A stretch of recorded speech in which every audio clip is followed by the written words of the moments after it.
I've been hospitalized 30 times, Wow. and I've been clinically dead roughly 50 times. Your body is a very amazing thing. Like all these things that went away with the initial fasting didn't come back.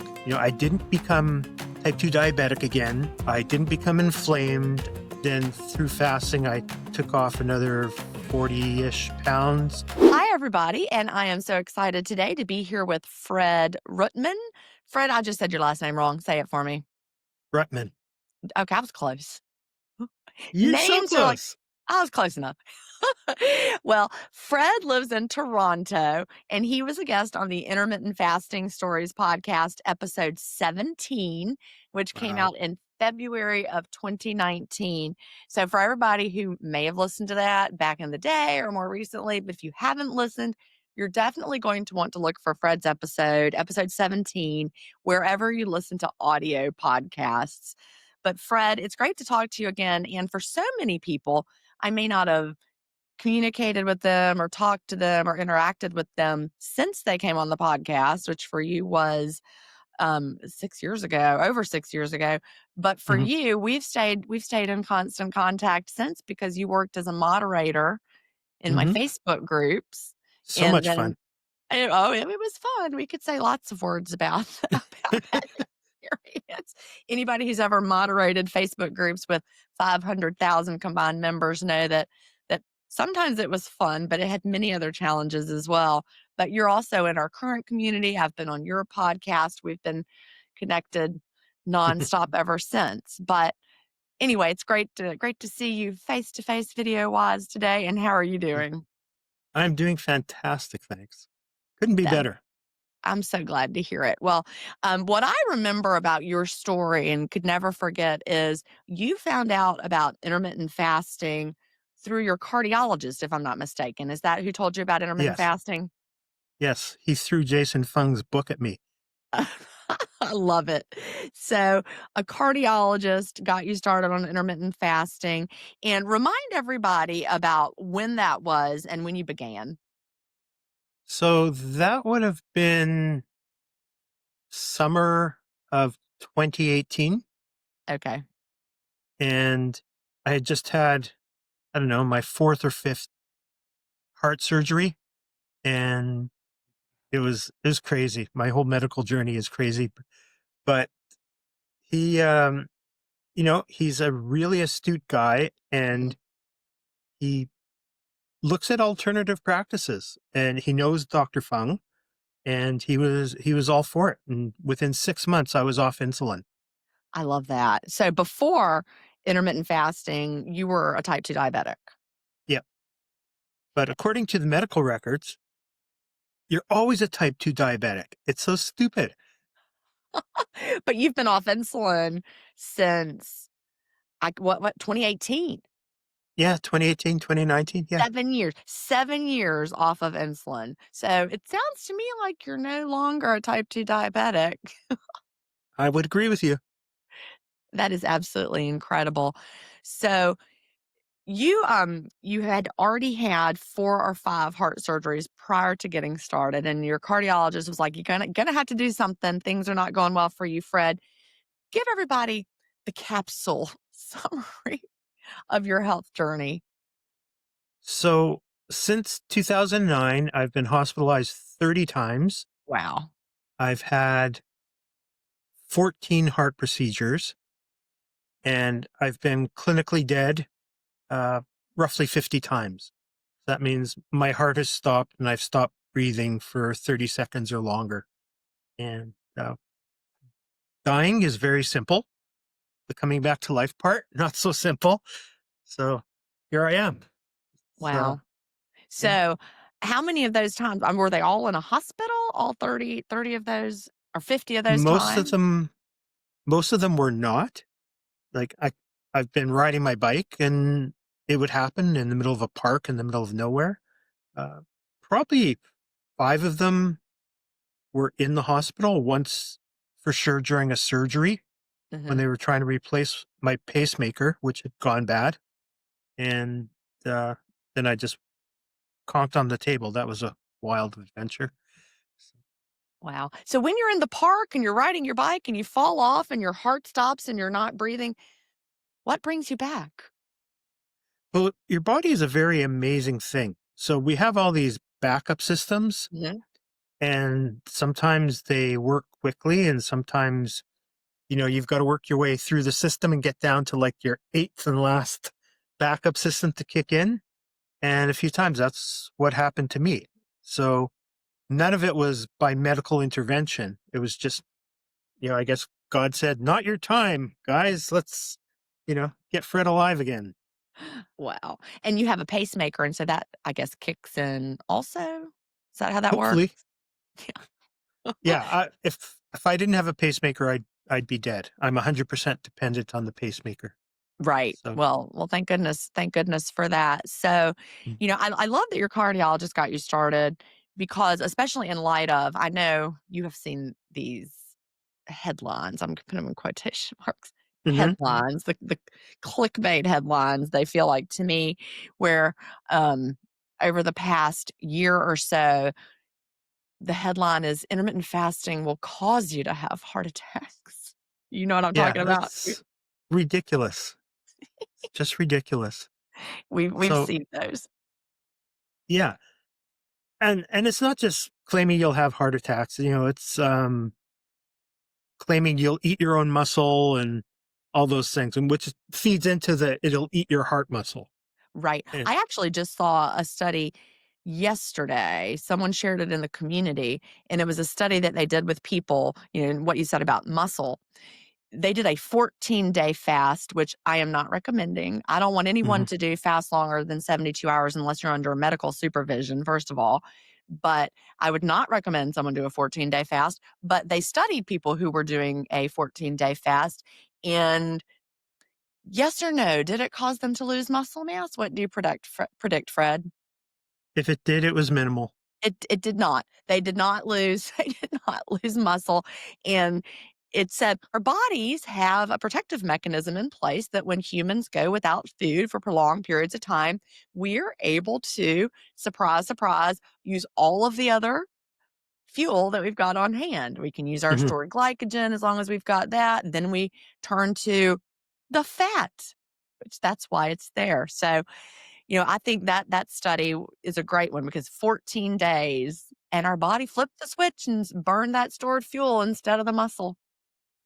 You ever talk to your doctor about that? Not directly, but when he suggested I start fasting, he made me get permission from Mhm. my psychiatrist, uh, see if it might affect anything in that realm, with my endocrinologist, with my 3 other cardiologists, because I'm just a mess, and my family doctor, Okay. and they had a powwow, and they all said, "Go ahead, do it." I'd be lying if I said it was always a linear process, Mhm. and after I had COVID 5 times, Wow. and that was pretty brutal, and I gained some weight back during that process, and I have some long COVID related. But aside from the weight gain, none of the other gains that I had made previously, I didn't become type 2 diabetic again. I didn't become inflamed. I didn't have sleep apnea again. Like all these things that went away with the initial fasting didn't come back. That's So, awesome. it gained a little weight, but there's all that stuff working magically in the background. Yeah, it is. It's such a healthy way to live. And I want to keep bringing this up because I don't want people to be scared away from fasting when it has the potential to change our lives in so many positive ways with our health. And I love that your cardiologist had you talk to your whole medical team and Mhm. had them powwow and say, "Is there any reason Fred can't do this?" And everyone said, "Hey, let's try it." So you mentioned that you've had lots of health benefits. You mentioned that you're no longer on insulin 6 months after you started, you went off your insulin. What are some of the actual health benefits that you've experienced over these multiple years of being an intermittent faster? Well, besides the general weight loss, Mhm. um, which, you can't really put a price on because that just drags your entire body down. I Right. had pretty bad sleep apnea. It also went away in that first 6 months. The uh, the inflammation I was carrying in my body, just when I would wake up every morning, every joint in my body hurt. Like it took me Mhm. a while to get out of bed, and I thought, "Oh, I'm just doomed for the same life my father had because he had really, really bad rheumatoid arthritis." But probably 2 months in, I noticed that was going away, and after it fully went away, it's never come back, That's amazing. even And, through all we the COVID stuff. that is really amazing because you look to, your parents and see the health trajectory they were on, and you assume that you're going to follow that same path. It's genetics. It's how you're living. Our parents taught us how to live, but to have reversed that and know that you've got a different outcome. That's really incredible. It is. It's very powerful. It's a huge change in mindset Mhm. that, your destiny isn't locked in, that you do have some control. And, when we were in the Facebook group, Mhm. I would say to people, you have to feed your mind as much as you feed your belly. And it's true. You've got to feed that positive mindset and Mhm. make sure that you're allowing your body to heal and do all the things it's supposed to do. That's amazing. And our bodies really are wise. That 14-day fast, our bodies are wise. Jason Fung is the one who came up with the best analogy for Mhm. why our body would not burn the muscle. And it has to you're familiar with this analogy, the wood pile. Mhm. So Jason Fung explained it as, let's imagine it's really, really cold and your heat went out, whatever, and you need to burn a fire in your fireplace. So you're going to burn a fire in your fireplace, but you've got a wood pile right there. Are you going to go to the wood pile and use the wood that you've stored up and burn your fire from that wood? Or are you going to chop up your sofa and burn that? But, the wood pile, of course, represents the stored fat, the stored fuel that we have on our body. Our body is Mhm. not dumb. It's not going to burn up our heart tissue or our muscle when it can get to the stored fat. And that's what the clean fast does for us. We're fast and clean. We have our insulin low. We have so much stored fuel, so our body can get to it. Yeah. And I still have a bit of a wood pile I'd still like to get rid of, Oh, you got some but wood we're there. working on it. Yeah, we all do. Even I do. I've got some wood that my body could tap into as well, some stored fuel, but we need to have some reserves just in case. So, Mhm. but you mentioned that you regained some weight after COVID. How much did you lose overall at the beginning, and then now you're up a little bit? But what would you say that has been? So I think the highest weight I know that I had was 340 pounds. Wow, And by the time, and I'm only 4'1", so that made me, you know, you're that's not 4'1". How tall are you really? 5'7". Okay, I was still pretty square. I probably, what's that video game? Minecraft. I probably looked like a Minecraft okay, character. So I think by the traditional, very unhealthy dieting and mass amounts of exercise, I got down to probably around 270. okay. And then through fasting, I took off another 40-ish pounds Mm. and got down to around 230. And then I probably went up to the low 240s. I don't weigh myself very often, except when I go to my doctor and his World War II scale. Yeah. You remember me talking stupid scales. So I think right now I'm sitting at about 220. Okay. Well, that's pretty awesome. So Mhm. that's significant. So you're down about 120 pounds from your highest weight. Mhm. That's got to feel amazing. And I love that you're just not focused about this goal because you'll never quit fasting just because it feels so good. Am I right? That's correct. Yeah. 100%. That's the way I And, feel too. when you get into that ketosis burning zone, there's nothing like it. There really isn't. Like, it's Yeah. such a high. It really is. Your mind is clear. Your body is accessing that stored fuel and you've depleted your glycogen sufficiently. You're burning some fat. Your body's making some ketones. Your brain's like, all right, I'm clear. I'm ready to go. It feels great. I like to flip that switch every day. And spend a few hours with that great feeling before I eat. Hmm. So Absolutely. what is your approach now? What sort of intermittent fasting approach do you follow for the most part? So I try to bounce around a bit. So 1 week a month, I will do just a mealless Monday Okay. and nothing, extreme, like 36 to 40 hours. And then the next week, I might do a mealless Monday and a mealless Thursday. Okay. But mealless Thursday doesn't sound as good as mealless Monday. No. And then the week after that, I'll just do a mealless Thursday. And then the fourth week, I'll just do pretty much OMAD. Okay, so you're one meal a day or you eat within a window. Yeah. Yeah. But it just it feels good, it fits your lifestyle, and you don't even have to really think about it anymore. No. And your body doesn't get used to it. So I think it's good to keep your body guessing a little bit and let it adapt. Absolutely. So, how many medications did you come off of with fasting? I know you mentioned insulin. That's a good question. I was probably on 8 to 10 medications, Mhm. and now I think I'm on 4. Okay. You'll always have to be on some because of your heart issues. Yeah. So the medications are primarily to protect my kidneys and my Mhm. heart. Yeah. So That's pretty remarkable. mhm. Yeah, So I know that you talk about fasting. You wrote a book also. What's your book called? Remind me and everybody who has not ever heard you talk about your book. the summer I died 20 times, which Wow. is what happened to me in 2009, and then progressed and stuff like that. And it took them a while to figure out what was causing me to die. And then they finally figured it out and they gave me a pacemaker, which Mhm. saved my life until I think it was 2013. And then the pacemaker failed. Oh, okay. Yeah, I remember you And telling me that.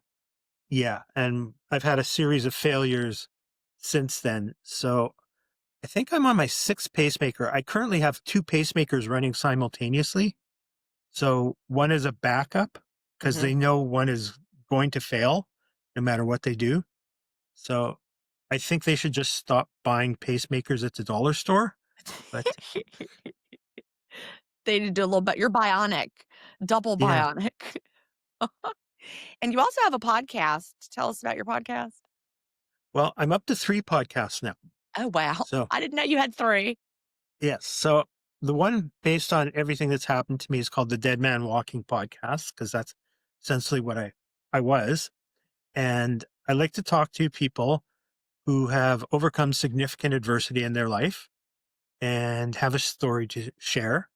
And I've met some pretty fascinating people on there. I've also got a podcast called 6 Degrees of Portage in Maine. So I'm from Winnipeg originally, and our Mhm. famous intersection is Portage in Maine. And I interview people who have come from Winnipeg and made something that sort of outstrips the size of our little city.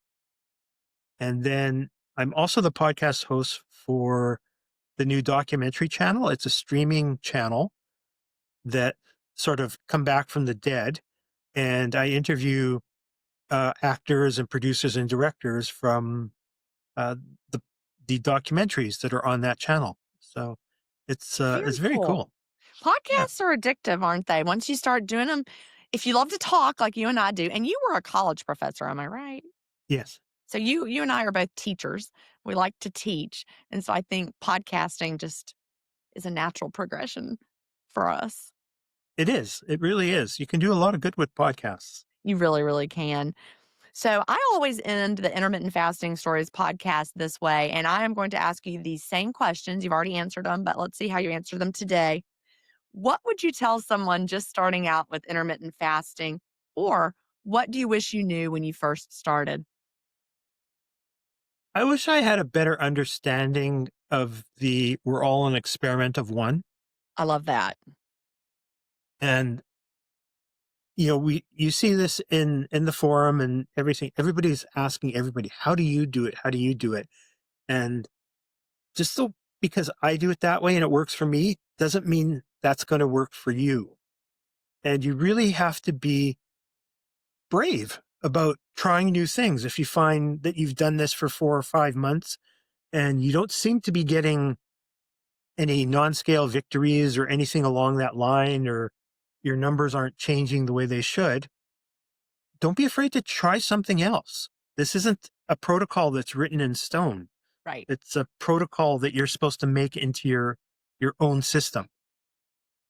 I really love that, and you've heard me say a million times, "Tweak it till it's easy," and Mhm, I've added something to that, "Tweak it till it works." We've got mhm. all these tools in our toolbox. Intermittent fasting is one of the tools. Also, the food that we choose is very, very important. We need to make sure we choose foods that work well for our bodies. By the way, for everybody who's listening, I do have a community that we would love to have you join. Fred pops in from time to time. Sometimes he tells jokes, don't you, Fred? Well, some people don't think they're jokes, but Well, Fred's got that sense of humor. You can miss the jokes if you don't know mhm. Fred. But the community is at jenstevens.com/community. So we would love to see y'all there. Well, Fred, I'll be looking forward to seeing another Fred joke sometime soon. I'll work on it. I'm actually working on doing some open mics for stand-up comedy. Oh, that's fun. Yeah, I love it. And Fred, thank you so much for catching up with us today. My pleasure. Anytime.